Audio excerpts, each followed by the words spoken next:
हमारे चैनल को सब्सक्राइब करने के लिए सब्सक्राइब के इस बटन को ऐसे दबाएं, फिर नोटिफिकेशन पाने के लिए इस बेल आइकन को ऐसे प्रेस करें और ऑल नोटिफिकेशन को ऑन कर लें।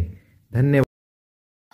वेलकम साथियों, एक बार फिर आपके चैनल एपिक एजू पर हम स्वागत करते हैं। और आज भाई हम ग्रुप डी भर्ती के बारे में आपके साथ कुछ संवाद करेंगे। ठीक है, कुछ आपके जो डाउट्स हैं उनको दूर करने का प्रयास इस वीडियो में किया जाएगा। साथ के साथ कुछ महत्वपूर्ण बात, यदि आपके पास भी कोई अपडेट हो तो वो भी आप हमें भेज सकते हैं। तो वीडियो को स्टार्ट करें उससे पहले मेरा आपसे रिक्वेस्ट है, यदि आप चैनल पर पहली बार आए हो तो प्लीज़ चैनल को सब्सक्राइब कर लो। सब्सक्राइब करने का जो तरीका है वो वीडियो के शुरू में आपको बता दिया गया है, जो बिल्कुल फ्री ऑफ कॉस्ट है, जिसके लिए आपको एक सिंगल पैसा भी नहीं देना है। उसके अलावा साथियों भाई, आप यदि अपडेट लेना चाहती हो पीडीएफ वगैरह, तो आप हमारे टेलीग्राम पर ग्रुप और चैनल है, उन दोनों को ज्वाइन कर लो। उसका लिंक मैंने डिस्क्रिप्शन के, आपका जो लिंक है वो डाल दिया है डिस्क्रिप्शन में, वहां से जाकर आप ज्वाइन कर सकते हो। तो भाई हम सबसे पहले हम बात करते हैं कि भाई जो कॉमन कैडर है, ठीक है, कॉमन कैडर के बारे में हम बात कर लेते हैं कि भाई कॉमन कैडर जो आपका, उसमें आपका जो डिपार्टमेंट है, ठीक है, कॉमन कैडर में है। अब क्या है भाई, आपको पता है कि हरियाणा में चुनाव है और इसके मध्य आपको ये भी पता है कि जो आचार संहिता है वो भी लग चुकी है। ठीक है, आचार संहिता लग चुकी है। अब यदि आचार संहिता लगी है, क्योंकि भाई जो आचार संहिता लगने का कारण क्या था कि खुद मुख्यमंत्री को भी ये नहीं पता था कि आज आचार संहिता लगने वाली है। यानी इतना गुपचुप काम इलेक्शन कमीशन ऑफ इंडिया ने किया है, ईसीआई ने, वो बहुत ही सराहनीय काम है कि बिल्कुल भी कोई चीज इन्होंने लीक नहीं होने दी अपनी। इसी के लिए हमारा ECI election commission of India जाना जाता है। अब जब आचार संहिता लग जाती है तो बहुत से जो कानून होते हैं, जो राज्य सरकारों के जो कानून होते हैं भाई, वो अब किसके पास चले जाते हैं? ईसीआई के पास चले जाते हैं। ठीक है, इसी प्रकार मैं आपको बता देता हूँ कि आपके लगभग 10,997 बच्चे वो प्लस आपके जो 3770 बच्चे, ये जो मिलाकर जो ये रिजल्ट आया है। अब आप लोग राज्य सरकार के उसमें नहीं रहे, अब आचार संहिता लग गई है, आपको काम किसके इशारों पर करना पड़ेगा? ईसीआई। यानी आप ईसीआई के अंडर में ऑटोमेटिक चले गए हो आचार संहिता लगते ही। अब बहुत से जो बच्चों का जो क्वेश्चन था वो ये था कि जो 3700 आपके 97 बच्चे, 10,997 बच्चे हैं, इन्होंने पोर्टल पर अपने जो पोस्ट प्रेफरेंस है वो फिल कर दिया है। तो क्या अब इनको डिपार्टमेंट मिलेगा? ठीक है, तो भाई डिपार्टमेंट की मैं आपको ये बता देता हूँ, जब आचार संहिता लग जाती है तो बहुत ही मुश्किल हो जाता है काम। और वैसे भी आप अब ईसीआई के अंडर में चले गए हो, तो इसलिए आपने बेशक पोर्टल पर फिल कर दिया हो, अब आपके ये लगाओ कि आपके 95% चांस है कि आपको 6 अक्टूबर की आपको जो आचार संहिता है वो खत्म होगी।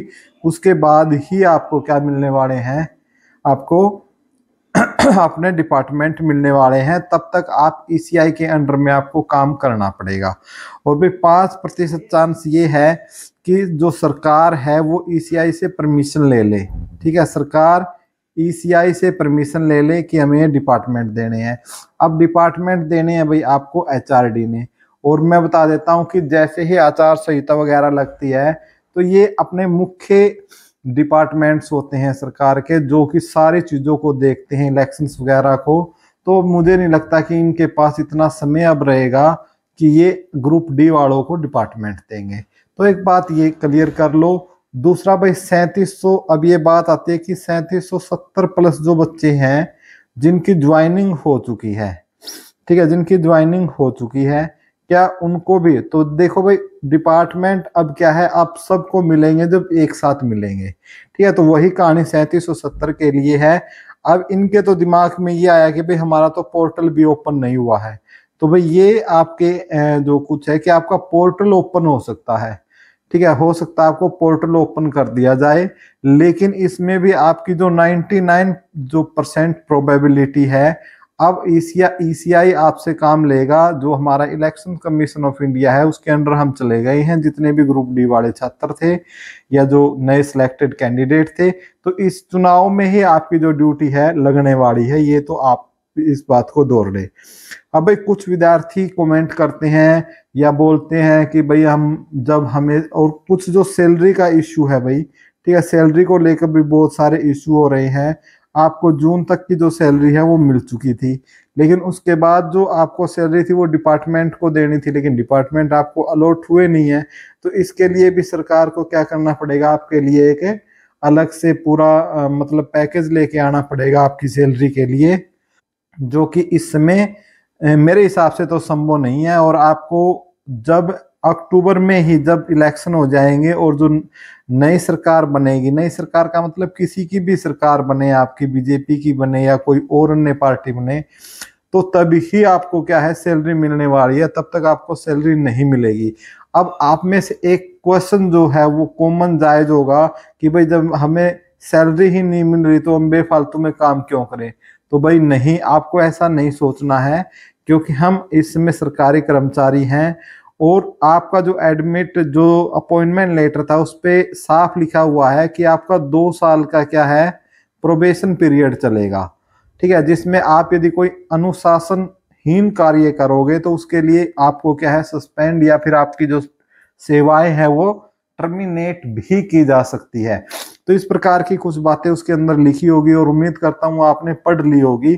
और वैसे भी जब जो ईसीआई है, ईसीआई के अंडर हम आ जाते हैं तो भाई आपको मैं सलाह देता हूं कि आपको फूक फूक कर कदम रखना है, ठीक है।